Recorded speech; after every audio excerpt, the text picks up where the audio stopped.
after I successfully conquered the infatuated female supporting role, Willow, I married her. Life after marriage, though occasionally filled with conflicts, was generally peaceful and happy. That was until I heard that the male lead had divorced. Willow cried on the rooftop all night. That's when it dawned on me. The fate of the infatuated female supporting role is to wait for the male lead to turn back, a destiny that no one can change. So, I gracefully exited the scene and left alone. When we met again, it was at my wedding with my fiancée. Returning to our country, Willow, who was her best friend, was also the bridesmaid at our wedding. Chapter 1. Anna and I returned to our home country to hold our wedding, but unexpectedly, she got into a car accident. I rushed to the hospital in a panic, and when I saw her with a flushed face, I angrily asked, "Why are you driving after drinking? Why didn't you let me know so I could pick you up? Don't you plan on getting married anymore?" Anna straightened up and leaned into my arms, pouting and acting spoiled. "Hubby, I was wrong. Okay, I thought you've been so busy lately. Besides, it was my friend driving. She wasn't drinking. Who would have known something like this would happen?" As soon as she finished speaking, there was a sound from the next bed.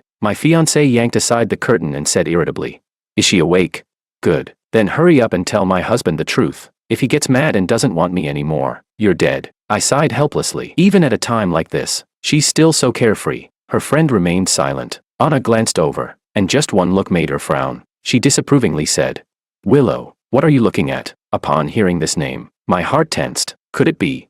My body stiffened. I slowly turned around. The moment I locked eyes with the woman, my breath hitched. Willow, my ex-wife, the woman I once tried to conquer. Chapter 2. When I arrived in this world, the male and female leads had already developed feelings for each other. Willow was very depressed, and her grades had plummeted. I had to follow the system's requirements to conquer her in order to survive. For this, I used every means possible. She liked the male lead, a sunny, cheerful, and warm guy. So, I tried to mold my personality in that direction. Every day, I relentlessly tried to talk to her, bring her breakfast, surprise her on holidays. Even if she gently rejected me, I pretended not to understand, persistently following her around. But in reality, I was a quiet, introverted person. No matter how hard I tried to act, it was always superficial in the end. I once thought that conquering her was hopeless. Then one day, the system suddenly spoke. "Host, your conquest value has reached 100. Congratulations. You have obtained permanent residency in this world." It said that,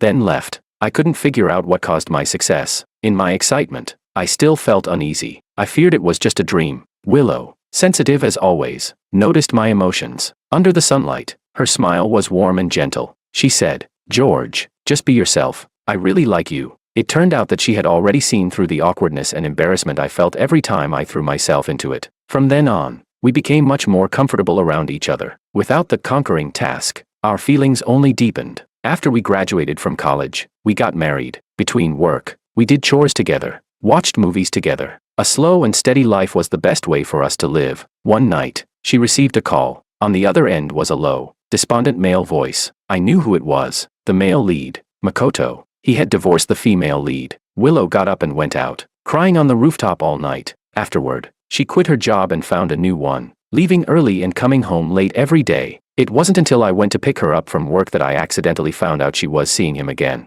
Willow had become Makoto's assistant. I couldn't tell if I was more sad or relieved. I thought maybe it was time for me to change my way of life. We didn't like to argue, so when I proposed a divorce, she didn't hesitate to agree. As for the division of assets, she voluntarily said she didn't need anything except what was rightfully hers. So, with the bonus from my successful conquest, I could say that I had gained a new life through her, without much of the struggle I had expected. I sincerely wished her happiness, and 5 years later, I found my own happiness. But fate had other plans. Willow is the best friend Anna mentioned before returning to her country. Chapter 3. The intensity of Willow's gaze on my face was too strong to ignore. Even Anna noticed something was off. She furrowed her brows, and her voice became cold. Anna asked, "Do you know George?" Hearing my name, Willow's lashes fluttered. Her pale lips lost even more color. But I spoke first.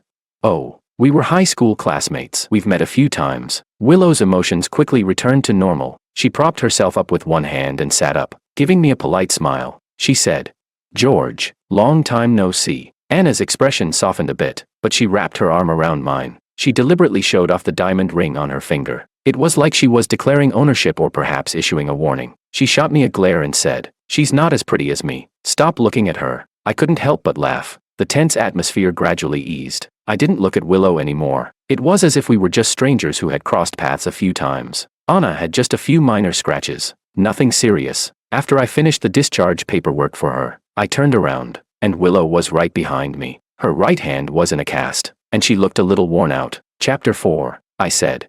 We'll talk about our past once Anna and I go abroad. Otherwise, with her personality, I pressed my fingers to my temples, feeling a bit helpless. Anna was someone who was very clear about her likes and dislikes. Her emotions were always written all over her face. She knew I had been married before, but she didn't know that my ex-wife was Willow. I was worried that if I told her now, it would cause conflict between the two of them, and it might even lead to more trouble. Willow suddenly spoke.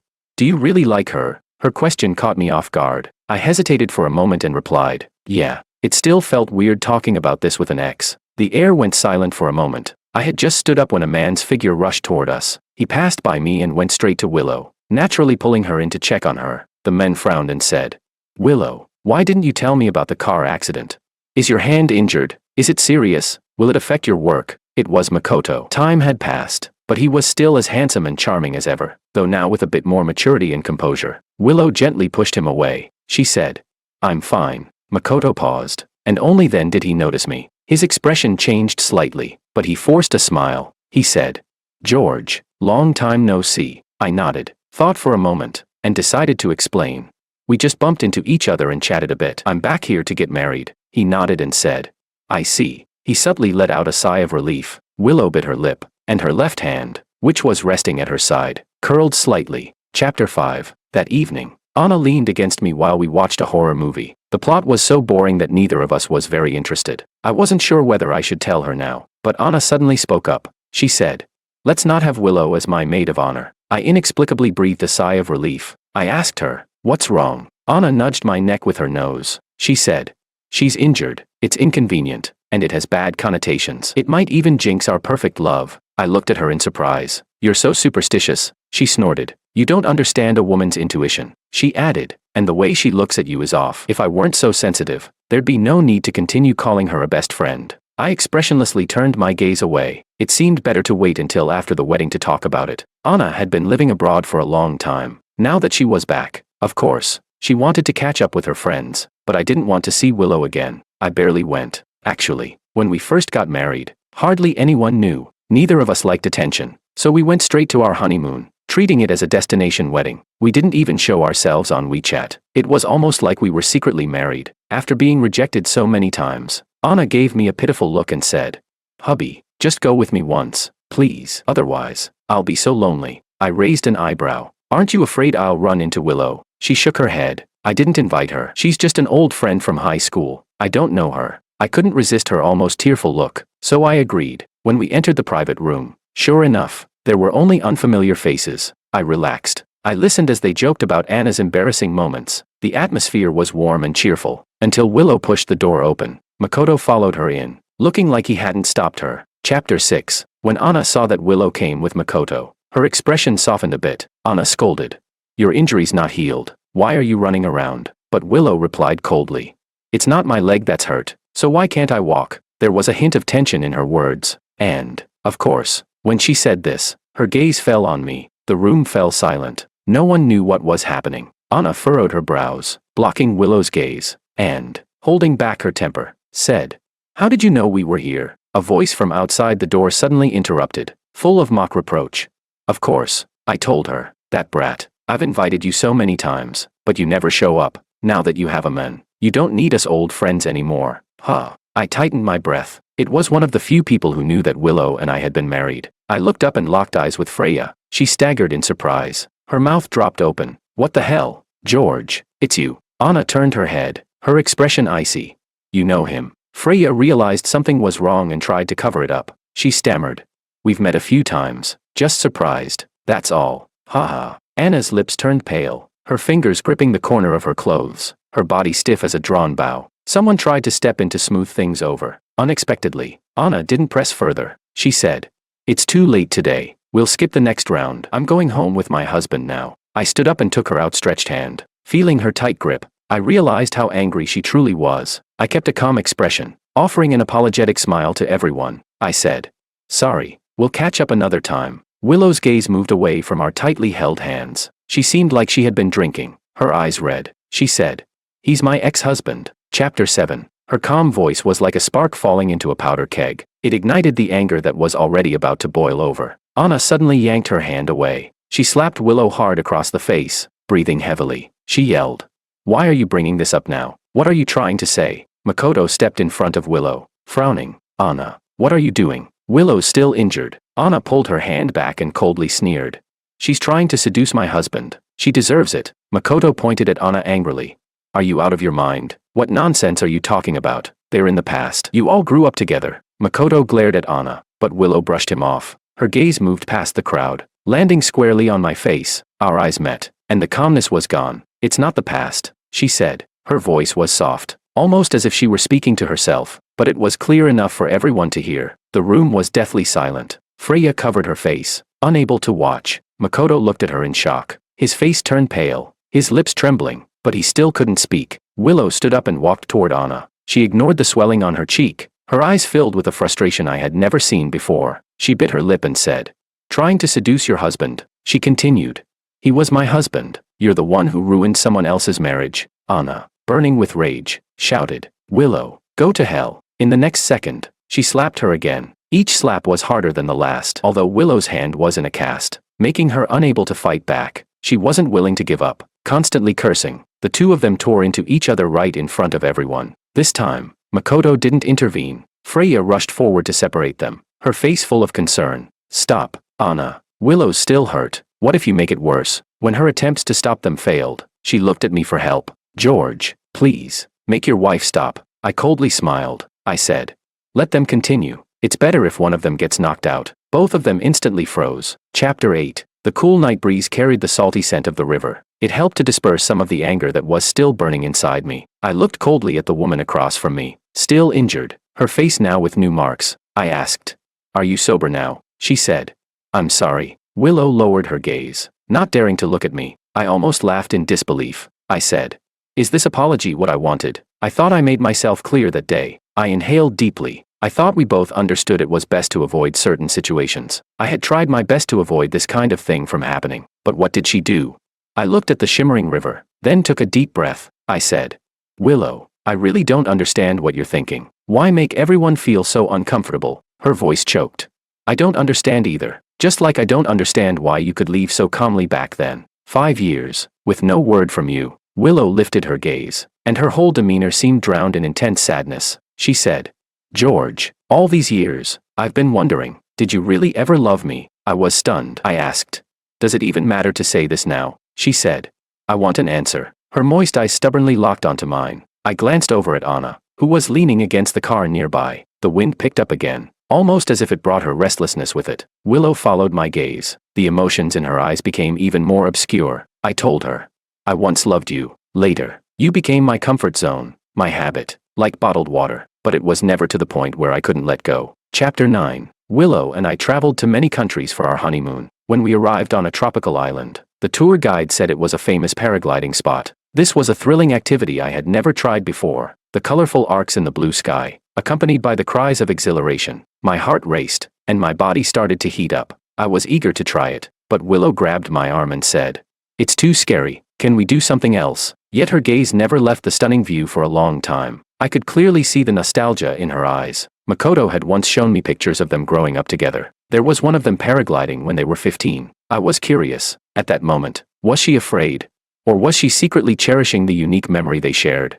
Later, I understood. Love becomes profound through differences. Willow was an outstanding interior designer, but after we got married, she didn't get involved in the decoration of our wedding home. At that time, I had a friend who mentioned how particular his fiancée was about the details of their wedding home's design, and I thought it was hard to understand. But after Makoto's divorce, Willow meticulously helped him design his new place. Every night, as she conceptualized the room designs, her eyes sparkled with a joy brighter than stars. That's when I realized she was designing their home according to their preferences because she wanted to have a long future with him. Makoto's ex-wife, who was the female lead of this world, came to see me once. She looked at me with pity. She said, "Your wife spends all her time with the men she once loved for years, and you don't mind at all." When Willow found out about this, she explained the situation to me. She said, "That woman cheated on Makoto, but kept clinging to him, saying that since Makoto hadn't thrown away his things, he must still have feelings for her. That's why I wanted to help Makoto change his home." Hubby, Don't misunderstand. She rarely showed signs of panic. I spoke gently.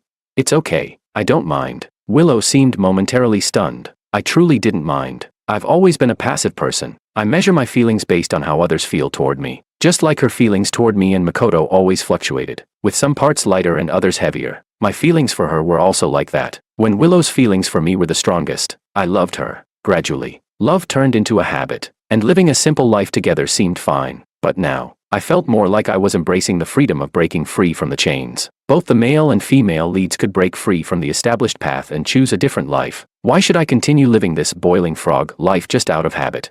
When the comfort zone is no longer comfortable. When habits no longer serve life. When I realize that bottled water isn't irreplaceable like tap water, and it's not as refreshing as beer or soda.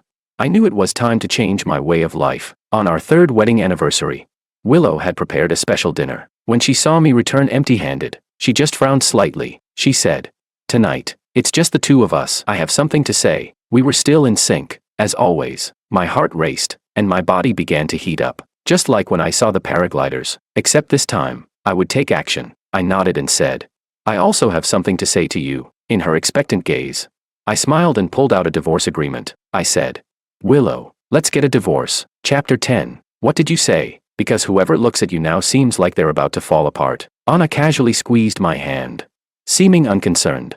But her tone couldn't hide the underlying bitterness. I could tell she was upset, so I held her hand tightly. "Do you want to know?" I asked. The driver raised the partition without a word. She blinked, turned her head away, yet couldn't hide the sense of grievance in her eyes. She said, "Never mind. It wasn't convenient to talk in the car anyway." I glanced at our hands, tightly intertwined, unwilling to let go, so I decided to leave it at that. When I input the gate code, the chandelier in the center of the hall lit up. At that instant, Anna threw herself into my arms like a koala, hanging onto me and kissing me. Anna had always been the more passive one, but today her emotions were unusually intense. Her kiss was fiery and urgent, tinged with a hint of panic, as though she were refusing to wake up from a dream destined to be lost. So I lifted her up onto the entrance cabinet, and we deepened the kiss. After the kiss ended, the lights went out, and the room returned to darkness. The house was quiet, with only the sound of our intertwined breathing. Her hands were on my shoulders, trembling lightly, as though she was trying to calm her rapidly beating heart from lack of oxygen.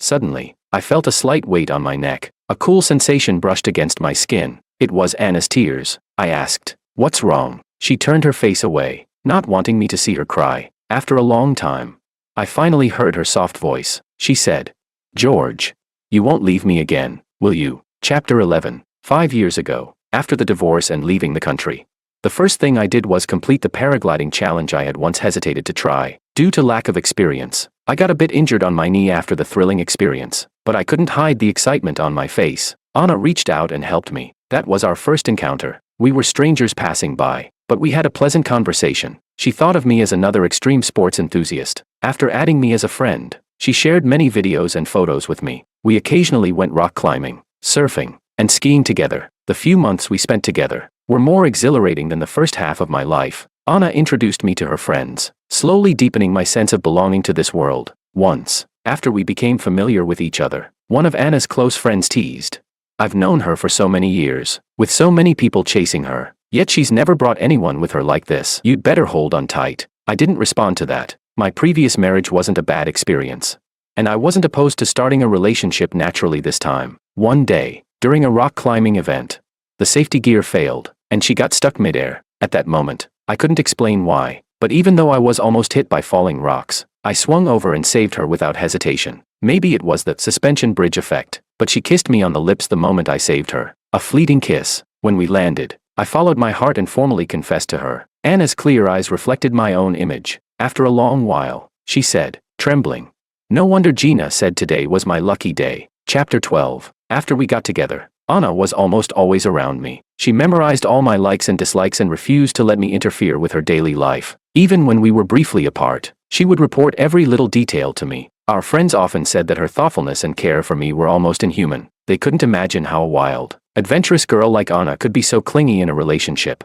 But I was the only one who noticed Anna's hidden Yandere side. Her possessiveness was extremely strong, even to the point of obsession and madness. She couldn't even tolerate me having normal conversations with other women. But Anna hid it well. All the undercurrents of her emotions were carefully concealed beneath her gentle facade. Until one day, I accidentally found the diary she kept hidden in a drawer. It was filled with an overwhelming, intense love for me. She had even chosen to use pain to control her emotions. I once saw her in the bathroom, cutting her wrist, leaving streaks of blood. I had always been accustomed to reciprocating the same amount of emotion I received, but Anna's feelings had gone beyond my understanding. I couldn't keep up. Continuing down this path would destroy us both, so I broke up with her. Surprisingly, she didn't beg or harass me. The following year passed quietly, but every time I woke up in the middle of the night, I would recall the scene in the bathroom. People are complicated. We can't just accept everything, nor can we be completely selfish. Then, one day, I received an email from a ski resort. There was a graffiti wall there, and Anna and I had both participated in a one-year activity. The ski resort promised to send us updated photos of the graffiti wall every year. It was a promotional tactic,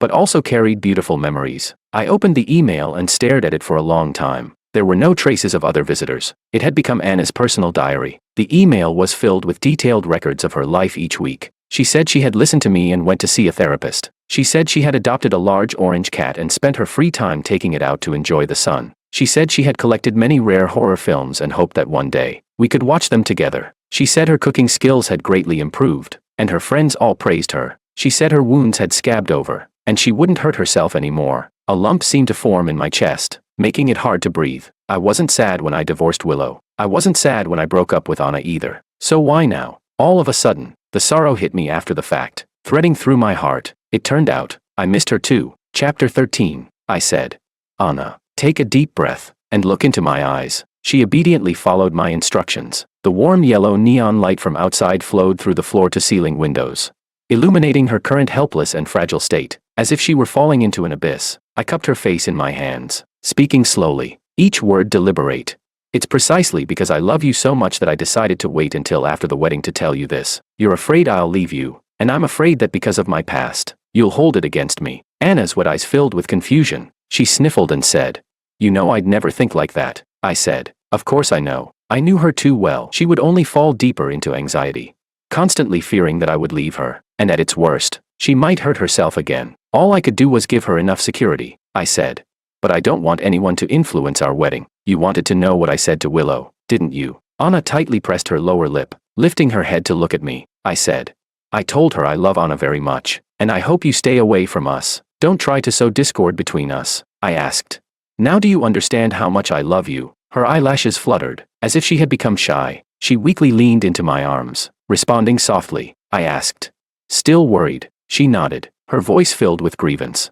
Yes, I'm worried. I sighed in relief. This was what I got for indulging her, but I was willing to spoil her. I leaned down and kissed her cool earlobe. I smiled and said, So, shall we enjoy tonight properly? Anna trembled, and the next moment, my arm muscles tightened. I carried her back to the bedroom, patiently, again and again. I made her feel my love for her. Chapter 14. Makoto stood at Willow's door for a long time. The fatigue and sorrow were etched deeply in his brow and eyes. He sighed, raised his hand, and input the code to unlock the door. Today was Willow and George's wedding anniversary. The decorations inside were exactly the same as 5 years ago. A vase with freshly changed flowers, a chessboard on the table, unfinished, from a game George hadn't completed. In the closet, George's clothes were neatly hung. Willow naively thought that George would come back eventually, but he was about to remarry. What exactly was she still holding on to? Makoto walked straight to Willow's art studio. Willow had the lights on, absorbed in her drawings, not even glancing at him. The wastebasket was full, with several crumpled draft papers scattered on the floor. The food on the table was cold. She hadn't touched it. She was stuck in here, drawing day and night. Makoto finally exploded. He shouted, You're not going to the office. You're not eating. What exactly are you doing? Willow's eyes were deeply bruised, but she didn't seem tired at all. Her voice was filled with longing as she said, I'm designing the wedding home for me and George. Makoto froze. He remembered the pain of being betrayed when he had just divorced, with no one to share it with. When he snapped back to reality, he had already called Willow. To him, Willow would always be his safe harbor. Makoto knew that Willow had feelings for him, unable to reciprocate them. He had always felt guilty. That's why, when George appeared, he genuinely wished them well. He told George about Willow's favorite movies and novels, and shared her hobbies to help him understand her better. He even invited the four of them to travel together. But when he heard the news that they were together, he realized that the smile on his face was starting to fade. A voice inside told him, This isn't right. This subtle feeling reached its peak on their wedding day, when he saw the simple text on the WeChat moment. He felt a lump in his throat. he couldn't help but wonder. Will Willow really fall for someone else? Will she still care about me like she did before? That answer came to him in that phone call. Her voice was as caring and thoughtful as always. No matter what he said, Willow would immediately be there for him. Makoto sighed in relief. A smile unconsciously appeared on his face, but then he realized something was off. Willow was already married. He wasn't a bad person, so how could he keep thinking about someone else's wife? He just wanted someone to talk to. He had always seen Willow as a little sister. He couldn't just say that now, that she was married to George, and he wanted to chat with his little sister and she wouldn't be allowed. There was nothing inappropriate between him and Willow. Makoto thought this to himself. So, he felt justified in asking Willow to come work as an assistant at his office, hoping that his ex-wife would think he was already involved with someone. He also asked her to help design his house, erasing any trace of his ex-wife's presence. Occasionally, Makoto would ask Willow to deliver documents to his house, and they'd casually discuss the house's design details. Willow agreed, and she seriously worked on the design, but Makoto couldn't read any guilt or unease in her clear, calm eyes. It was this very attitude that made him feel uneasy. He instinctively asked Willow, "You coming here? George won't mind, right?" Willow paused for a moment, then remained silent. Makoto felt a sense of discomfort rising in him. He had a premonition that the answer would not be what he wanted. Willow said, "My anniversary with my husband is coming up. I've finished the design, and your ex-wife isn't bothering you anymore, so I guess I can quit now." Makoto's mind went blank. The days of coming and going together reminded him of the time when they were inseparable. Now, he finally realized how precious Willow's feelings for him were. Makoto didn't want to let go. Chapter 15. After learning about their divorce, Makoto was initially shocked, but soon a wave of uncontrollable pleasure surged within him. He didn't care about the reasons behind their divorce. With George gone, he could now, without hesitation, pursue Willow. They had grown up together, childhood sweethearts. Wasn't it completely normal to support each other through tough times? Willow's parents also hoped he would take better care of her. They often hinted that they preferred him over George. After all, they had grown up together. It couldn't have been more fitting. For 5 years, Makoto hadn't dared to cross that line. He had been trailing behind her, stubbornly holding onto the role of a family member. He thought Willow would eventually see him again, but her condition worsened by the day. It was as if she had lost her foundation, living like a walking corpse. Why? They had known each other for over 20 years. How long had George been with her? How could Willow like him this much? It wasn't fair to him at all. In the private room, watching her argue wildly with Anna, Makoto finally snapped. "Have I not done enough for her? Why can't she tell right from wrong?" Freya rolled her eyes, her tone full of sarcasm. "Are you trying to make yourself feel better?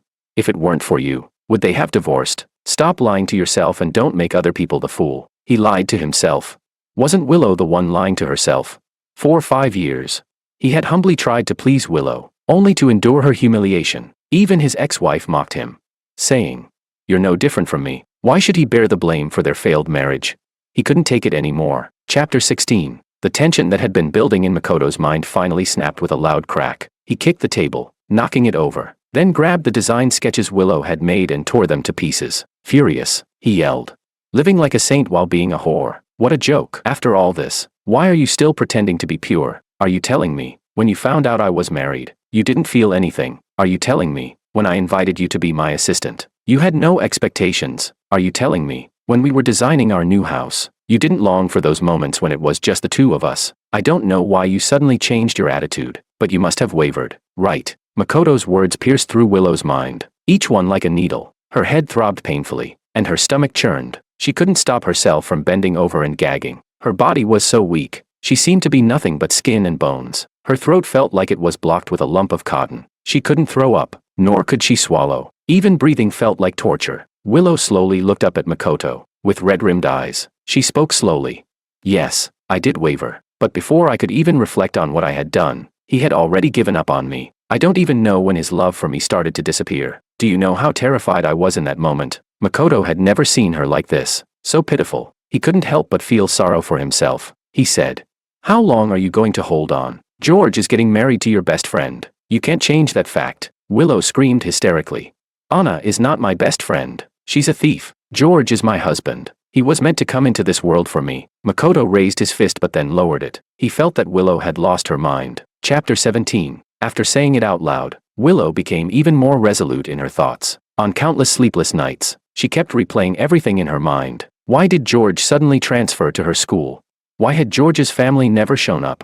Why, if he didn't like her, did he still force himself to get closer? Yes. Willow had seen how George liked her, so she knew very well. George hadn't liked her at first. His approach had seemed more like he was fulfilling a task. Willow had seen his helpless expression when she rejected him. She'd also seen him blushing when giving her gifts. He smiled at her, but his eyes were full of despair. At that time, Willow didn't understand. Curiosity was the beginning of her downfall. She hadn't expected to actually fall for George. When did George really start liking her? Was it when she said, "Just be yourself, I really like you"? Willow loved the real him. That day, George had held her tightly, constantly repeating "thank you" over and over. As if she had saved his life, Willow's eyelid twitched whenever she tried to think about George's background. Her mind became clouded, and she lost her sense of direction. Her sixth sense told her to confirm her suspicions. There was only one way. Willow lay down in a bathtub full of water. The sharp knife reflected her bloodshot eyes. But at that moment, she appeared vibrant, full of excitement. Without hesitation, Willow cut her wrist. A large amount of blood spread through the water. As she neared death, a barely audible sigh echoed in her mind. If I had known this would happen, why did I even try in the first place? Chapter 18. The day before the wedding, I went to check on the venue setup. As I stepped out of the elevator, I suddenly felt a sense of unease. I was about to call Anna to tell her to be careful, when the elevator dinged, signaling it had arrived. I looked up, and 3 men wearing masks blocked the doorway. In the next second, they lunged at me, and the air around me was filled with a strong, irritating smell. Everything went black, and I lost consciousness. I woke up with a pounding headache. The first thing I saw was an unfamiliar ceiling. A sound of a door opening followed. I sighed silently. A clear, cheerful voice came from the door. "Are you awake? Are you hungry? I'll make you your favorite omelette rice." The familiar voice made me momentarily disoriented. The sound of chains rattling brought me back to reality. I looked down to see heavy shackles locking my hands and feet, as if I were a prisoner. I sighed, unable to understand how Willow had become a Yandere. I said, "Willow, people's feelings change. I don't like omelette rice anymore." She looked terribly thin. Her eyes, usually filled with a gentle smile like spring water, were now hollow and sickly. Willow paused for just a moment, then curved her lips into a smile. "It's okay. I'll make whatever you want to eat." A wave of exhaustion washed over me. How did we go from parting on good terms to this? I asked. "What do you want to do?" Willow's voice was light. She said, "I just want my husband to come home." I frowned, sensing something was very wrong with her state. I said, "How long do you think you can keep me here? The groom has gone missing. Won't they call the police?" "Willow, it's not too late to turn back now." We stared at each other across the space. Willow suddenly smiled. She said, "Honey, everything in this world is fake, but you are real. No one can find us." She walked closer, sat down on the floor with her knees hugged to her chest, and looked up at me. Her eyes sparkled with a longing and hopeful smile. She said, "We will love each other and stay together here forever." My heart nearly stopped. It took me a long time to find my voice again. I asked, "What did you find out?" Chapter 19. Willow didn't answer me, and just as she had said, it had been half a month. No one had found this place. The confusion in my heart grew heavier. With the advanced surveillance systems in place, there was no way they couldn't find a clue after so many days. Unless there was a force beyond this world interfering, could the system have malfunctioned again? Willow, like a patient who had regained hope, returned to her usual light-hearted self. Every day, she would excitedly push me around the house in a wheelchair. She said, "Look here, this is the study I designed for you. When you're tired from work, you can lie down in the rocking chair and rest. Here, this is the entertainment area. We can play chess or cards here in our spare time." She said, "This is the open kitchen. Didn't we always think the kitchen was too small for 2 people before? Now, it won't be a problem." I paused for a moment, realizing her intent. Willow was making amends. This was the new wedding home she had designed for us. I found it absurd. I asked, "Don't you think it's too late?" Willow paused. She said, "It's not too late. We still have a lot of time." I looked at her, my tone calm as I said, "I don't like you. No matter what you do, I won't like you. Even if you keep me trapped here. In the end, all you'll have is a corpse." As soon as the words left my mouth, a cool tear dropped onto the back of my hand. Willow was crying. In her eyes, I saw my own increasingly weak reflection. The false mask she wore shattered, revealing immense fear and confusion. She choked on her words. "What should I do? What should I do to get you back?" I shook my head.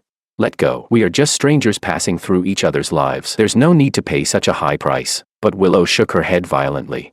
"I won't. I've already felt the price of letting go once. George, to me, you are a home. You are oxygen. You are like tap water. I once thought you were just a part of everyday life, but now I realize, losing you, I can't live without you." The swirling, complex emotions within her were ultimately replaced by resolve. She raised her hand and wiped away the tears from the corner of her eye. She said, "I won't make the same mistake again." Chapter 20. I began making demands of Willow. To my surprise, she was overjoyed. I said I didn't like sitting in a wheelchair.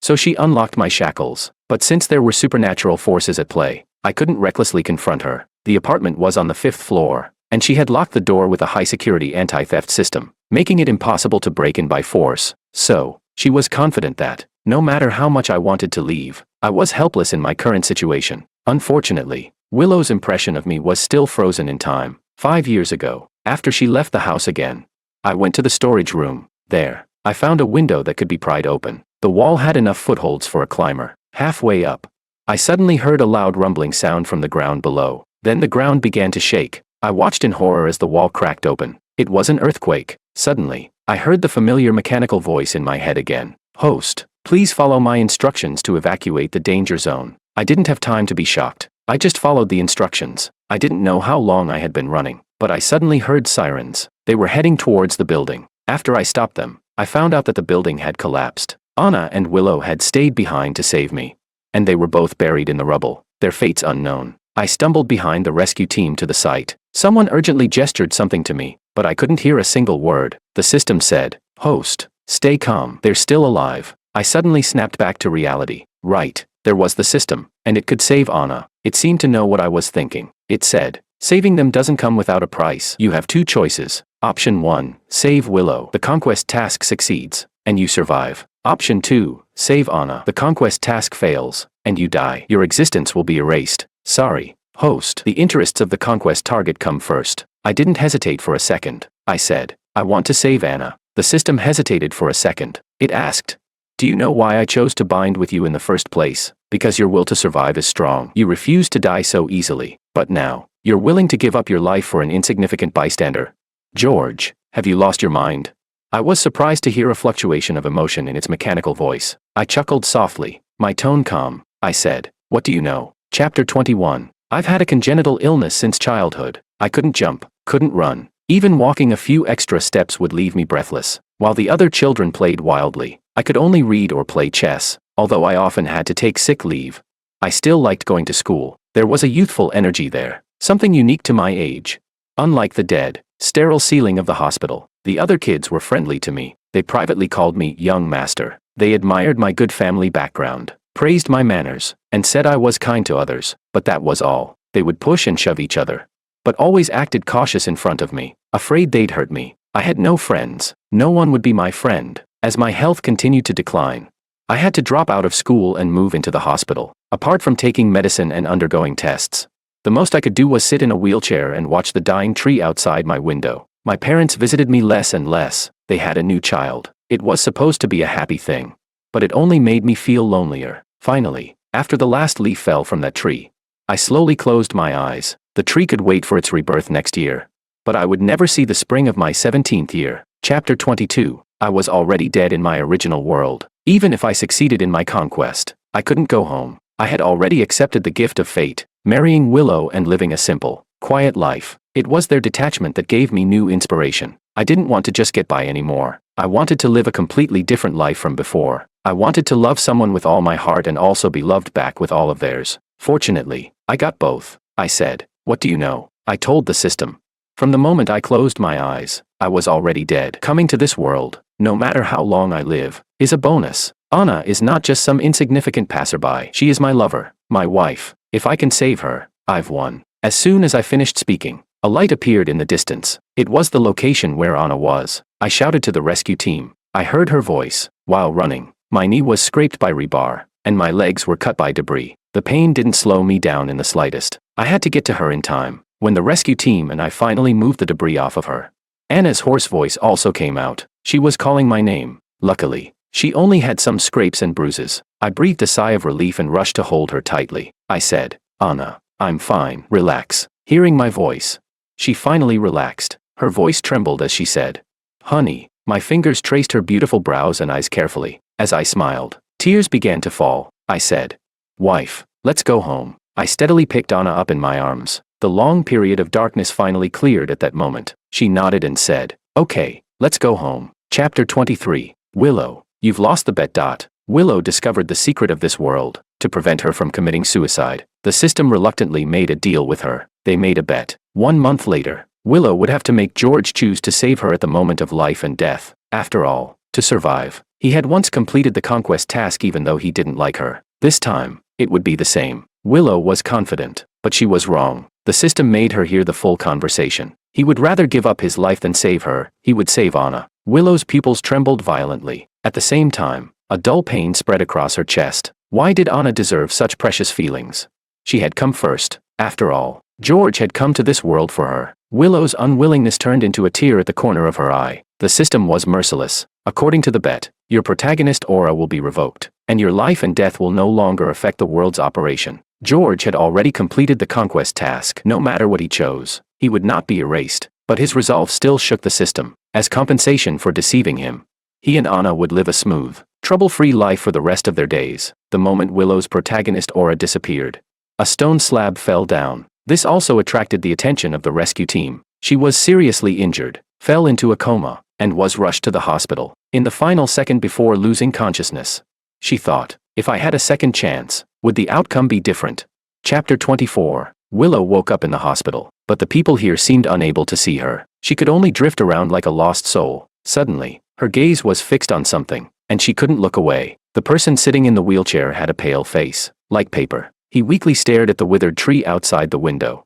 His thoughts unknown, Willow held her breath and slowly approached him. He slowly met her gaze. He glanced at the woman sitting nearby, watching over him, and asked, "Can't she see you?" Willow tried to calm her emotions. She nodded and said, "They can't see me." George sighed in relief. His fingers slightly clenched. His voice was raspy as he said, "Are you here to take me away?" Willow froze for a moment, then replied, "That shouldn't be it." George let out a breath of relief and gave her a faint, relieved smile. He said, "Thank you." In the days that followed, they became friends. They would chat happily, but then George suddenly stopped talking. Willow saw envy and longing on his face. She turned and saw a paragliding advertisement playing on the TV. A person was soaring freely through the sky, arms outstretched. It was something Makoto would like. But George, she suddenly froze. George suddenly looked at her, his tone filled with longing as he said, "Do you think there's a next life? If there is, I want to try paragliding." Willow felt like she had been slapped across the face. A sour, painful feeling spread throughout her body. She could barely breathe. So, his love for her had started to fade from that moment. George had said he didn't like the wheelchair. George had said he liked to run. George had said he liked climbing mountains. George had said he wanted to try paragliding. And what had she done? If, back then, she had said she wanted to go with him, would he have always loved her? George waved his hand in front of her face. With a puzzled look, he asked, "Are you okay?" Willow slowly looked at him. Her voice hoarse and dry, she choked as she said, "Yes, in your next life, you'll have a healthy body, meet a girl who shares your interests, and you'll be happy together for a lifetime." George smiled awkwardly. After that day, his condition rapidly deteriorated. In the operating room, the doctors shook their heads helplessly. Out of the corner of his eye, George looked towards a certain spot, as if he had something to say. Willow bent down to listen. He was too weak to speak aloud, his voice barely audible. George asked, "Willow, will that person be you?" Willow froze. She remembered the system's words before she had passed out. The system had said, "How do you know we haven't given you a chance to start over?" Her throat caught, and her vision blurred as she desperately nodded. George smiled and slowly closed his eyes. At the same time, a mechanical voice echoed in his mind. "Hello, host. The Conquest System 003 is at your service. Your task target this time is Willow." At that moment, in the ICU room, the heart monitor emitted a sharp beeping sound. A tear slid down the corner of Willow's eye. His heartbeat gradually stopped.